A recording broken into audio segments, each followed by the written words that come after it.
Basically आपका ये languages का प्रिपरेशन लास्ट मोमेंट के 4 से 5 दिनों में कंप्लीट हो जाता है और एक्चुअली कंप्लीट हो ही जाना चाहिए। बट ये किस प्रकार से कंप्लीट होगा, कौन कौन सी चीजें इंक्लूड करनी है और किन किन चीजों का ध्यान रखना है प्रिपरेशन करते समय, ये सारी चीजें आज की वीडियो में मैं आपको बताऊंगा। नमस्कार दोस्तों, मैं सौरभ एडुकेटर में आप सबका स्वागत करता हूं। पर आज की वीडियो में हम डिस्कस कर रहे हैं आपका लैंग्वेजेस का प्रिपरेशन, जहां पर आपके मन में इस चीज को लेकर 2 क्वेश्चन आ रहे होंगे। सबसे पहले क्वेश्चन कि कब हमें लैंग्वेज को प्रिपेयर करना है। सर आपने सारे सब्जेक्ट्स के बारे में बताया बट लैंग्वेजेस के बारे में इंक्लूड तक नहीं किया कि कब इसकी प्रिपरेशन करनी है। दूसरी चीज आपके मन में आ रही होगी कि अब पता चल गया है अगर कि कब प्रिपेयर करना है तो किस फॉर्मेट में प्रिपेयर करना है, ये भी बताइए। बताने वाला हूं। देखो, इन 2 चीजों को तो डिटेल में जानेंगे। तब तक आपका कर्तव्य बनता है कमेंट करके ये बताओ कि लैंग्वेजेस का कितना पार्ट अभी तक आपने कंप्लीट कर लिया है। कमेंट करने के बाद हम लोग जानेंगे कि लैंग्वेजेस की प्रिपरेशन किन किन डेट्स में होगी। शुरुआत करेंगे हिंदी के साथ, जहां पर 17th ऑफ फेब पूरा दिन, 18th ऑफ फेब पूरा दिन,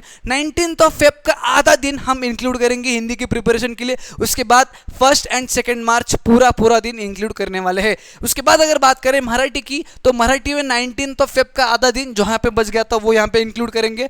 20th फेब से लेकर 23rd फेब तक सारे दिन हम मराठी का प्रिपरेशन करने वाले हैं। इंग्लिश की अगर बात करूँ तो यहाँ पर 24th फेब में आपका मराठी का पेपर है। उसके बाद आने के बाद रेस्ट करने के बाद जो 4-5 घंटे मिलता है वो अगर इंक्लूड करते हो तो 24th से लेकर 28 तक का समय है आपको इंग्लिश प्रिपेयर करने के लिए।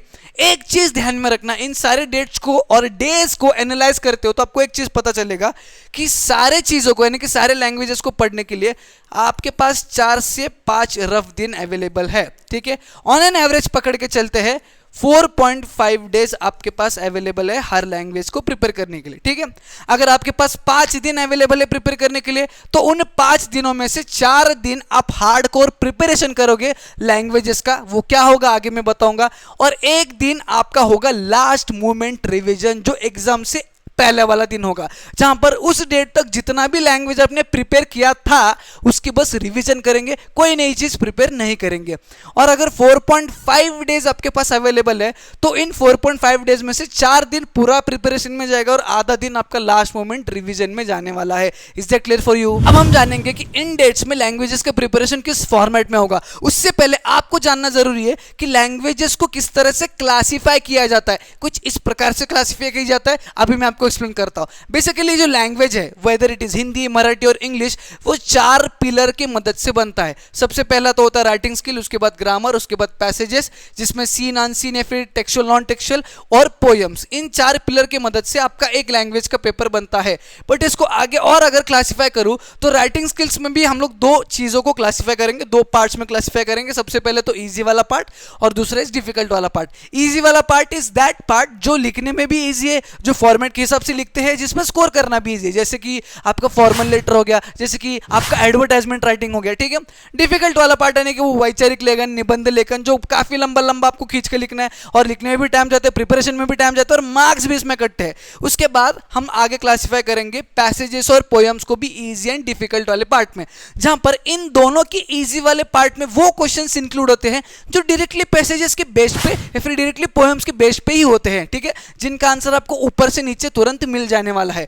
डिफिकल्ट वाले की अगर बात करूं तो ये भी पैसेजेस और पोएम्स वही डिपेंडेंट होते हैं, बट इनका आंसर यानी कि ये जो क्वेश्चंस है ये personal response type of questions होते हैं, जिनका आंसर आपको आपके पॉइंट ऑफ व्यू से आपके ओन वर्ड्स में लिखना होता है, जो कि थोड़ा सा प्रिपेयर करने में भी डिफिकल्ट लगता है काफी बच्चों को और जिसमें लिखने में भी डिफिकल्टी आती है, मार्क्स भी बच्चों के कटते हैं। अब आपको समझ में आ गया कि लैंग्वेजेस को किस तरह से क्लासिफाई किया गया है। अब इसी क्लासिफिकेशन की मदद से हम करेंगे हमारी प्रिपरेशन की शुरुआत। प्रिपरेशन की शुरुआत में स्टेप 1 को जानने से पहले एक चीज जान लो, अगर आपको 4 दिन प्रिपरेशन की मिल रहे हैं, 4 डेज ऑफ प्रिपरेशन अगर आपको मिल रहा है और 1 डेज लास्ट मोमेंट रिवीजन का मिल रहा है, तो इन 4 डेज में 2 दिन और 2 दिन को क्लासिफाई करेंगे। 2 दिन हम इजी वाला पार्ट पढ़ेंगे और 2 दिन हम डिफिकल्ट वाला पार्ट पढ़ेंगे। Is that clear for you?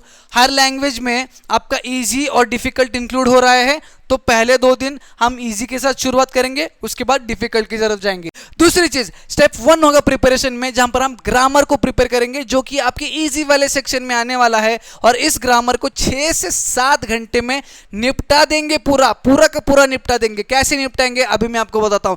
Actually कुछ ग्रामर, जैसे कि मराठी का ग्रामर बहुत छोटा है, उसको 6 से 7 घंटे की जरूरत नहीं है, 4 से 5 घंटे में भी खत्म हो सकता है, बट कहीं कहीं पे इंग्लिश और हिंदी का ग्रामर बड़ा है तो you will need this 6 to 7 hours of time. ठीक है, सबसे पहले चीज ग्रामर में आपको देखना है टॉपिक्स। ठीक है, जो टॉपिक्स आपके सिलेबस में दिए गए हैं उन टॉपिक्स की तरफ आपको फोकस करना सबसे पहला जरूरी है। ग्रामर वैसे तो इजी है, जितने ज्यादा क्वेश्चन सॉल्व करोगे उतना परफेक्ट बनोगे, बट भाई साहब क्वेश्चन सॉल्व करने के लिए पहले उस टॉपिक का कंसेप्ट तो पता रहना चाहिए कि वो पर्टिकुलर क्वेश्चन का आंसर किस फॉर्मेट में, मतलब किस तरह से लिखना है, ये तो पता रहना चाहिए, जिसके लिए टॉपिक को समझना जरूरी है। और ये टॉपिक को समझने के लिए बेसिकली 2 चीजों की आप मदद ले सकते हो।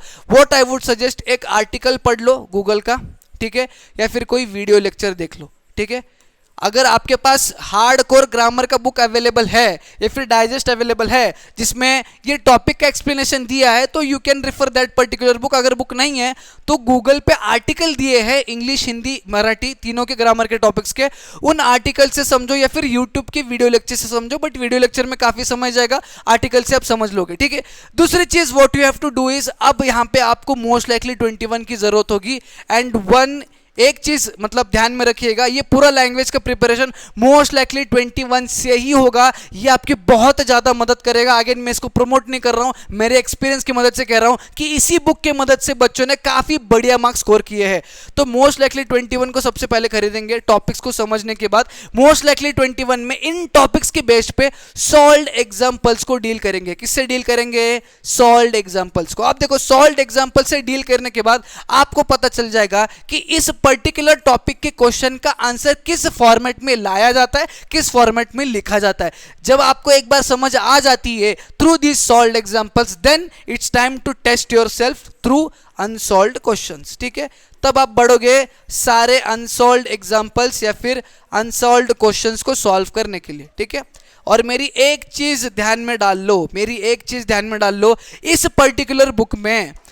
पर्टिकुलर बुक में जितने भी क्वेश्चंस आपके ग्रामर के टॉपिक्स की दिए हैं वो सारे क्वेश्चंस अगर सॉल्व कर रहे हो तो मार्क माय वर्ड्स, आपके ग्रामर में फुल मार्क्स लाने से आपको कोई नहीं रोक सकता। स्टेप 2 ऑफ प्रिपरेशन में हम इंक्लूड करेंगे आपके राइटिंग स्किल्स का इजी वाला पार्ट। अगेन इस इजी वाले पार्ट को खत्म करने के लिए हम टारगेट समय रखेंगे 4 to 5 आवर्स ऑफ टाइम। ठीक है, 4 से 5 घंटे में ये इजी वाला पार्ट हर एक लैंग्वेज का हमें खत्म करना है, जिसमें आपको 3 चीजें ध्यान में रखनी है। सबसे पहले चीज यानी कि सबसे पहला स्टेप जो मैं कहने वाला हूं, हर एक इजी वाला टॉपिक जो है उस टॉपिक पे हमारा फोकस रहना चाहिए, जहां पर इस टॉपिक का फॉर्मेट आपको समझना होगा। उसका क्या करना होगा? फॉर्मेट समझना होगा, जिसके लिए उस टॉपिक का गाइडलाइन आपको एक बार पढ़ना होगा। गाइडलाइन में आपको दिया होगा कि वो टॉपिक जो है आप लिखने वाले हो उसका वर्ड लिमिट क्या रहना चाहिए, उसका फॉर्मेट क्या रहना चाहिए, उसमें हेडिंग क्या रहना चाहिए। ठीक है, उसका जो बॉडी में आप जो कुछ भी लिखोगे वो क्या क्या इंक्लूड करना चाहिए, और इन सारे चीज़ों को कितने कितने मार्क्स इंक्लूडेड है, वो सारे चीज़ें आपको गाइडलाइंस में मिलेंगी। तो ये गाइडलाइन को समझना जरूरी है, यानी कि फॉर्मेट को समझना जरूरी है, जिससे आपका रफ आइडिया आपके दिमाग में पैदा हो जाएगा अबाउट दैट पर्टिकुलर टॉपिक। एक बार टॉपिक का फॉर्मेट समझ में आ जाता है ना, दूसरी चीज आपको करनी है उसका एक सॉल्व्ड एग्जांपल लेके बैठना है। ठीक है, क्या करना है? एक सॉल्व्ड एग्जांपल लेके बैठना है। ठीक है, उस सॉल्व्ड एग्जांपल को एक बार पढ़ो।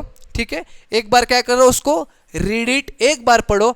पढ़ने से आपको समझ में आ जाएगा कि जैसा फॉर्मेट मैंने देखा था, जैसे फॉर्मेट मैंने पढ़ा था, उस फॉर्मेट के हिसाब से ये लिखा गया है। आपको पढ़ने से समझ में आ जाएगा। उसके बाद व्हाट आई वुड सजेस्ट, उसको एक बार लिख भी लो। क्या करो? उसको एक बार लिख भी लो। अब एक सॉल्व्ड एग्जांपल को पढ़ने के बाद और लिखने के बाद आपको यह समझ में आएगा कि कौन कौन सी चीजें किस किस तरह से कितने कितने अमाउंट में आपको इंक्लूड करना है, जो वर्ड लिमिट कहाँ गया है, उस वर्ड लिमिट को किस प्रकार से अचीव करना है, सारी चीजें इंक्लूड करते हुए यह समझ में आएगा जब आप उसको लिख के निकालोगे।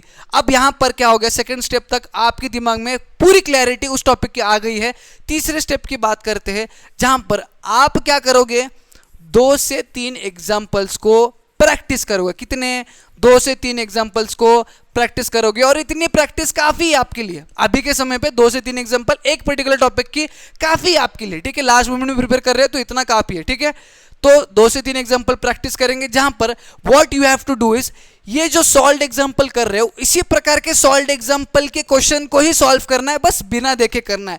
उसके बाद जब आप सॉल्व करोगे तो what you have to do is, you have to check जो सॉल्व्ड एग्जाम्पल का आंसर है, आपने लिखा हुआ जो आंसर है, चेक करना है, और उसमें you have to find mistakes, आपको मिस्टेक्स फाइंड आउट करनी है एंड ट्राई 2 से 3 एग्जांपल को जब प्रैक्टिस करोगे ये मिस्टेक्स को ज्यादा से ज्यादा मिनिमाइज करने की। स्टेप 3 की अगर बात करूं तो सबसे पहले स्टेप 1 में हमने पूरे ग्रामर को निपटा दिया। स्टेप 2 में राइटिंग स्किल के इजी वाले पार्ट को निपटा दिया जो कि 4 से 5 घंटा ले रहा था। अब इस स्टेप 3 में आप पैसेजेस एंड पोएम्स का इजी वाला पार्ट निपटाओगे। अगेन इसके लिए 5 से 6 घंटे का समय आप रख सकते हो प्रिपेयर करने के लिए, प्रैक्टिस करने के लिए।